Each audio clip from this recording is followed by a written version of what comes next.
আপনাদেরকে একটা ট্রিক বলে দিয়েছে, যাতে আপনাদের সিগনেচার কেউ চুরি করতে পারবে না, যে নকল করে আর লিখে ফেলবো করতে পারবে না। চলুন দেখা যাক। এটা আমার নাম লিখছে, আপনাদের নামও হবে। নর্মাল নাম সবার থাকতে পারে। সিগনেচার দিচ্ছি আমি।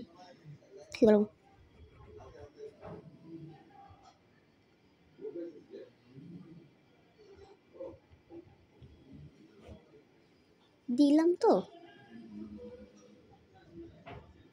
মনে করেন একটা দিয়ে দিছি।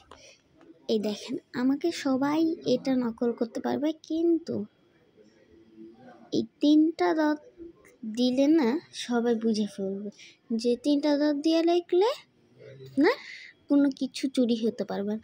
আপনার এই নামটার উপরে 3টা ডট দিয়ে দিবেন এবং আপনার সিগনেচারও এভাবে 3টা করে ডট দিবেন। তাহলে এভাবে